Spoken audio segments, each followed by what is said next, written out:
నేనే Sunil, the great future film director. రేపు director అయిన తర్వాత సునీల్ వర్మ. బాంబే వెళ్తే సునీల్ బచ్చన్, పాలిటిక్స్ లోకి వెళ్తే సునీల్ కలాం. ప్లేస్ ని బట్టి పేరు, స్టార్ ని బట్టి స్టైల్స్ మారిపోతూ ఉంటాయి. దాసరా రాఘవేంద్రరావు పేర్ల మధ్యన నా పేరు పడే రోజు ముందుంది. అప్పుడు రారా నీ గోల్డెన్ ఛాన్స్ ఇస్తాను. ఛాన్స్ సంగతి ఎవరికి కావాలి? ముందు అప్పు తీర్చు. ఒరే అప్పు తీరితే మన ఇద్దరి మధ్యన అనుబంధం దిగిపోతా. పోతే పోయింది లేదు అనుబంధం. ఇదే నీ ఫస్ట్ డెస్టినేషన్ కాదు, లాస్ట్ డెసిషన్.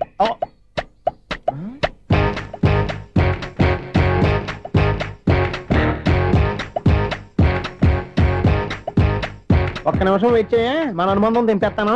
ఏరా నీ లవ్ విషయం అమ్మాయితో చెప్పావా? ఏం చెప్పమంటావు? ఆ అమ్మాయి నుండి సిగ్నల్ వస్తున్నట్టే ఉంది, డౌట్ గాను ఉంది. డౌట్ ఎందుకురా, వెళ్ళి క్లియర్ చేసుకో. ఆ పిల్ల రెండు పీకిందనుకో, ఈ అపార్ట్మెంట్స్ లో వాళ్ళందరికీ తెలిసిన పరుగు పోదు. ఇప్పుడు మాత్రం నీ పరుగు పోలేదనుకున్నావేంట్రా? సీపుగా ఉందా నీకు? అపార్ట్మెంట్స్ లో అమ్మని బీటేస్తారా? బీటేస్తారా? నువ్వెంత నీకు ఏంటంతరా? నీ ముఖం ఎప్పుడైనా అర్థంలో చూసారా నువ్వు? అతను ఎందుకు కొడుతున్నారు? కొడతావేంటి? చంపేయాలండి. ఈడు మీకు బీట్ కొడుతున్నాడు తెలుసా? ఇందాక నుంచి మిమ్మల్ని చూసి సోలు కచ్చేస్తున్నాడు. వాడు బీటు కొడితే మధ్యలో మీకెందుకు? నాకెందుకా? వాడు బీటు కొట్టాలని రోజు నేను అక్కడ కూర్చుంటున్నాను. ఈ జిడ్డు మొహం గాడు ఐ లవ్ యూ చెప్తాడనే వెయిట్ చేస్తున్నాను. ఇక లాభం లేదు, నేనే చెప్తాను ఐ లవ్ యూ రా. ఎలా ఉందరా మన డైరెక్షన్? సూపర్. మన స్క్రిప్ట్ రాస్తే తిరిగి ఉండదా? ఏంటి ఇది మీ ఇద్దరి ప్లానా? అయ్యా నేను మరీ నీకు యూజ్ ఎంతో గల కాంతనా? పని అయిపోయిన తర్వాత పారిపోతావేంట్రా? సారీ, ఇదిగా నేను ఫీజు. థ్యాంక్స్. ఇదిగో మన అనుబంధం తెగిపోతున్నందుకు బాధపడుతున్నావా బాబాయ్? ఇంకో 1000 అనుబంధం పెంచేసుకుందాం. ఈ జన్మలో నీకు మళ్ళీ అప్పేమని రాయి. ఇదేం బతకండి? ఈ బతికే బ్రహ్మాండంగా ఉంది. ఎందుకే నువ్వెవరో ఆర్టిస్ట్ వా? ఎలక్ట్రీషియన్. ఇదిగో బిల్లు. నువ్వు బిల్లు ఇవ్వాల్సింది నాకు కాదు, లవర్ బాయ్.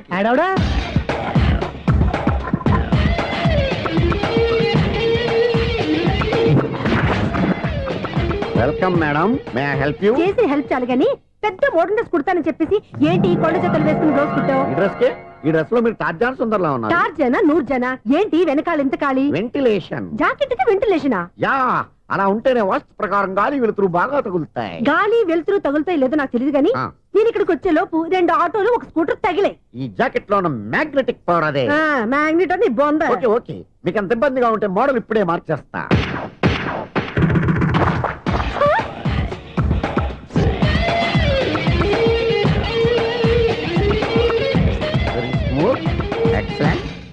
ఇప్పుడు వెనక్కి తిరిగి నా కళ్ళతో చూసుకోండి. నీ కళ్ళెందుకు? నా కళ్ళేవా? ఎంత చేంజ్ వద్దు, నోట్లో ఇవ్వండి.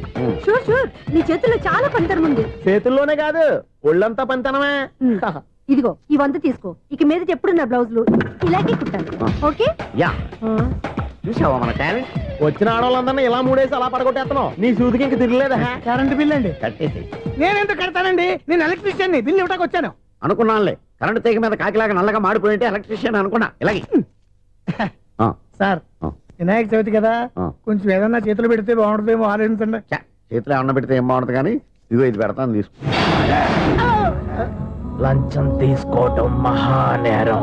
చెప్పడానికి నువ్వాడరా? అపరిచితుడు. మీ వంట మీరు ఉంచుకోండి, చూడటానికి తీసుకున్నాను అంతే. బాయ్. లంచం ఇవ్వడం కూడా నేరమే. అలాగే రాక్కు దబ్బడం నేరం కాదన్నమాట. ఏంటయ్యా ఈ చిత్రం? ఆ పెద్ద నుంచి వచ్చిన మేనేటర్ తిప్పించేస్తాడేంటి? ఇది నీకు విచిత్రం గానీ నాకు మామూలుగా ఎప్పుడు జరిగే విషయమే. అదే మామూలుగా జరిగే విషయం ఏంటని? అంటే ప్రతి ఇంట్లో జరిగే విషయాలని నీకు చెప్పాలా? పోస్ట్ మ్యాన్ కదయ్యా, మాత్రం మ్యాటర్ పోస్ట్ చేయలేవా? నీ కరెంట్ పనులు నువ్వు చూసుకో. నా స్విచ్ లో ఏలెట్టావనుకో మేటర్ ఎర్రని తిరుగుద్ది. ఈసారి చూడండి మేడం, ఇది కూడా చూడండి మేడం. చెప్పనా, ఇది ఎలా ఉంది? నీకు సారీ బాగుండదా? బాగుండదా బామ్మగారు? ఈ పోచంపల్లి సారీ మీకైతే సూపర్ ఉంటది. ఏంటయ్యా నేను ఎలా కనపడుతున్నాను? ఇది సన్యాసులు కట్టుకునే చీర. లేటెస్ట్ గా ఏదైనా షిఫాన్ చేసి చూపించు. ఈ చీర చూడండి మేడం. ఈ సారీ ఎంత? 1300 అమ్మా. 1300? ఎందుకయ్యా దానికి 1300? ఒక్కసారి అవుతుందే డోర్ కట్టెన్ కూడా పని చేయవు. ఇచ్చే రేట్ చెప్పు. ఏమయ్యా ఆఖరిసారిగా అడుగుతున్నాను, 300కి ఇస్తావా? అంత రేట్ ఏందిలే మేడం, ఫ్రీగా తీసుకోండి. ఏం ఒళ్ళు బలిసిందా? ఒంటరిగా ఉన్నాను కదా అని సరసాలు అడదాం అనుకున్నావా? నేనా? నీతోనా? ఏ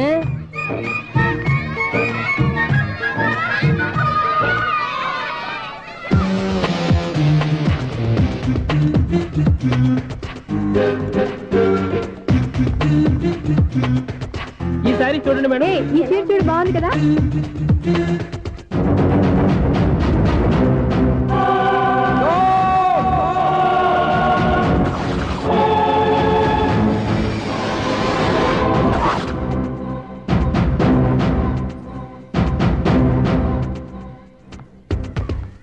మీరు అసలు మనుషులేనా?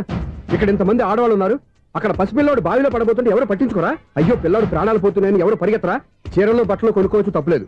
కానీ పిల్లలు ఏం చేస్తున్నారు, ఎక్కడున్నారు అని గమనించాల్సిన అవసరం మీకు లేదా? నేను ఒక్క క్షణం ఆలస్యంగా వచ్చుంటే మీ బట్టలు అతని ప్రాణాలు రక్షించేవా? మీ చీరలు అతని ప్రాణాలు పోసేవా? ఒక నిండు నూరేళ్లు బతకాల్సిన ఓ పసివాడి నిండు ప్రాణాలు ఒక నిండు బావిలో పడి. ఏమైంది అంకుల్?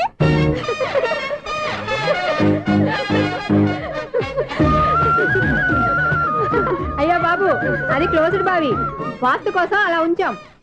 అది క్లోజ్డ్ బావి అయి ఉండొచ్చు, కానీ సపోజ్ అది ఓపెన్ బావి అయి ఉంటే, అదే డెప్త్ బావి అయి ఉంటే, ఆ పిల్లాడు కెవ్వును అరిచి లోపల పడిపోయి ఉంటే?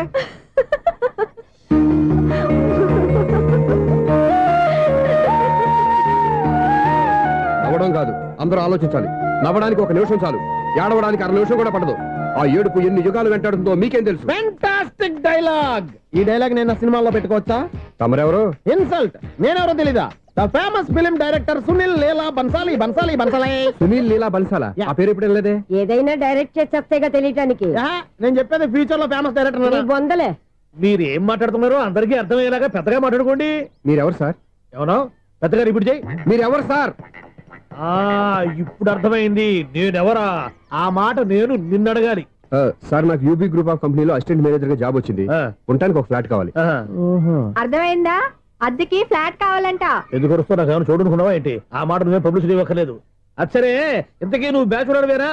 అవునండి, నేను బ్యాచులర్నే. బ్యాచులర్స్ కి ఇక్కడ స్థానం లేదు, ప్లాట్లు లేవు. ఫ్లాట్స్ లేకపోవడం ఏంటి? బ్యాచులర్స్ అంటే అంత చీపా? ఆ మాటకొస్తే మన పాత ప్రధాని బ్యాచర్ కాదా? పక్క రాష్ట్రంలో ముఖ్యమంత్రి బ్యాచర్ కాదా? ప్రెసిడెంట్ బ్యాచర్ కాదా? ఈ ఫ్లాట్స్ లో ఈవిడ బ్యాచర్ కాదా? పెళ్లికి ముందు నువ్వు బ్యాచర్ కాదా? ఆయన ఇప్పటికీ బ్యాచులరే. బాగా చెప్పావు. ఈ బ్యాచులర్ కి నేను ఫ్లాట్ ఇవ్వను.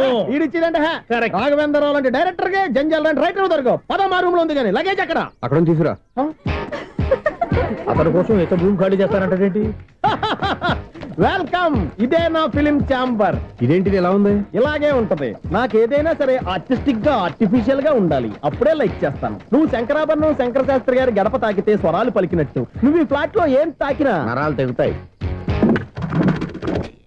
ఈడేంటి పట్టపగల తాగేస్తున్నాడు? వీడికి ఇంకో క్వాలిటీ కూడా ఉంది. కాస్ట్యూమ్ డిజైనర్ కూడానే. సమంత ఫాక్స్ దగ్గర నుంచి సుమంత దాకా ఈడే కొడతాడు. ఏంటి చెప్పులా? కాదు, బట్టలు. చూస్తుంటే అలా లేడు. అయినా బట్టలు కుట్టేవాడి రూమ్ లో పెట్టుకోవడం ఏంటి? వాడేవాడు నన్ను పెట్టుకోవడానికి, వాడిని నేను పెట్టుకున్నాను. అంటే ఈ ఫ్లాట్ నీది కదా? టాలెంట్ తప్ప ఈ ప్రపంచంలో నాకంటూ ఏదీ లేదు. నా అదృష్టం కొద్దీ ఆయన ఈ ఫ్లాట్ ని అద్దెకి తీసుకున్నాడు. అందులో సగం నాకు అద్దెకిచ్చాడు, అందులో సగం నేను నీకు అద్దెకిస్తా. ఓహో, అండర్స్టాండింగ్. ఇంతకీ అద్దె ఎంత? అది నన్ను అడుగు. 6000. అయితే 2000 ఇస్తే సరిపోతుంది. ఎలా సరిపోద్దండి? ఆయన ఈ ఫ్లాట్ ని 6000కి అద్దెకి తీసుకుని అందులో సగం 2000కి నాకు అద్దెకిచ్చాడు, అందులో సగం 4000కి నేను నీకు అద్దెకిస్తాను. ఈ లెక్క ఏంటి ఇంత కన్ఫ్యూజ్ గా ఉంది? నీకే కాదు, మొదటి నుంచి వాడు నాకు కూడా అలాగే చెప్తున్నాడు. ఈ కన్ఫ్యూజన్ ఏమీ లేకుండా ఉండాలంటే 4000 ఇచ్చేయండి, సరిపోద్ది. 4000 మరీ టూ మచ్ గా ఉంది. అయితే 6000 ఇచ్చేయండి. సునీల్, చీకటి పడిందంటే ఊళ్ళో లైట్లు నిలిగితే నా కంట్లో లైట్లు ఆరిపోతాయి. నా కర్మ కొద్దీ ఈ వాచ్మెన్ ఉద్యోగం తప్ప వేరే ఏవి దొరకలేదు. రేసీకటి అని చెప్పారనుకో, ఉన్న ఉద్యోగం పోయి బతికే చీకటి అయిపోద్ది. అసలు ఎంతకీ లైట్ వెలుగుతుందా లేదా? అబ్బా, చెయ్యి కాలితే కాలింది, బలుబు వెలుగుతుందని మాత్రం తెలిసింది. అమ్మో, ఈ బలుబు ఉంటే చాలా డేంజర్. ఎవడెళ్తున్నాడో ఎవడొస్తున్నాడో తెలియదు. ఈ బలుబు ఆరిపోతే ఎవరు అని అడగొచ్చు. చిన్నప్పుడు ఎప్పుడో కృష్ణాష్టమి కొట్టాను ఉట్టి, ఇక్కడ ప్రతి రాత్రి కొట్టాల్సి వస్తుంది. Super star Krishna. ఏంటి చెడు చెప్పుడు లేకుండా లేట్ అయిపోయింది? అమ్మయ్య, ఇప్పుడు ఏదో వచ్చినా పర్లేదు. ఏంటయ్యా సడన్ గా బలుపు ఆరిపోయింది? వచ్చేసారా సెక్రటరీ గారా? బలుబు ఆరిపోలేదండి, పగిలిపోయింది. ఏంటో చీకట్లో సరిగ్గా వినిపించట. చీకటికి వినపడడానికి సంబంధం ఏంటండి బాబు? కాదులే, కొంచెం బాడీ వీక్ గా ఉంది, కాస్త పెద్దగా చెప్పు. బల్బు హై వోల్టేజ్ వాళ్ళు పగిలిపోయిందండి. ఎంత హై వోల్టేజ్ అయితే మాత్రం రోజు ఇక్కడ ఈ బల్బే పోవాలా? అదేదో ఎలక్ట్రీషియన్ నడక వాచ్మెన్ నన్ను అడుగుతారేటి? సర్లే, చీకట్లో నీకేం ఇబ్బంది లేదుగా? ఈ టైంలో వెళ్తుల్లో ఉండడం ఇబ్బంది. అమ్మో, ఏదో కారు వస్తుంది. ఎవరదే? ఏంటయ్యా ఎందుకు గేట్ తీసావు? కారు వచ్చింది కదండి. ఇది ఇప్పుడు హార్న్ కొట్టాడు, వినపడలేదా? హార్న్ కొట్టాడా? హార్న్ చూడా వినపడింది. బతికించారు. హార్న్ వినపడింది కానీ కారు కనపడలేదే. అదేనండి, మీ బ్యాక్ నుంచి వెళ్ళింది కదా మారుతి జన. నా బ్యాక్ నుంచి మారుతి జన వెళ్ళిందా? ఎర్ర మారుతి జన కదా? కరెక్టే. అమ్మో, మన చెవితో పాటు అవి కూడా ఎఫెక్ట్ అయిందా? ఏం కొంపదీసి? నాయను, ఆహా, లవర్ బాయ్ ఎంటర్ అయ్యాడు. లవర్ బాయ్ ఎంటర్ అయ్యాడా? ఆడియో అదిరిపోద్ది. భగవంతుడా, ఈడు పాజిటివ్ మేము చూసేదాకా మాత్రం ఈయన బతికించవా? హలో, మన అపార్ట్మెంట్స్ లో అందరికి మైక్ టెస్టింగ్ 1 2 3 4. ఏంటయ్యా అప్పుడే మొదలు పెట్టావా పాటలు? పాటలు కూడా పాడుతున్నాడు అండి, మైక్ టెస్టింగ్ చేస్తున్నాం ఇక్కడ. అదే అడుగుతున్నాడు, ఇప్పుడు పాటలు అవసరమా అని. అరే మళ్ళీ పాటలు అంటారు, ఆ చెవిటోళ్ళు కానీ చెప్పచ్చు కానీ మీకు చెప్పడం కష్టంగా ఉంది. సర్లే. ఇది ఆ మామిడాకులు తీసుకెళ్ళి మండపానికి కట్టు. అరే వాడు చేసే పని వదిలిపెట్టి వేరే పని చెబుతావు. ఇదిగో ఆ మామిడి ఒకరు మంటపానికి కట్టు. నేను చెప్పింది కూడా అదే. నువ్వు అదే చెప్పావా? ఏదన్నా చెప్తే సెక్రటరీ ఏం చెప్పాలి? నువ్వుగా చెప్పేది. రే నువ్వే బయటికి వెళ్ళి సాయంత్రం 7 గంటలకల్లా హరిదాసు తీసుకురావాలి. పగలు ఎన్ని పనులన్నా చెప్పండి, అంతే 6 తర్వాత చేయను. ఎందుకని? గేట్ దగ్గర ఎవరు ఉంటారు, అది ఎవరన్నా పట్టుపోతే. అంటే నువ్వు గేటు కాపురం ఉన్నావా, అపార్ట్మెంట్ కాపురం ఉన్నావా?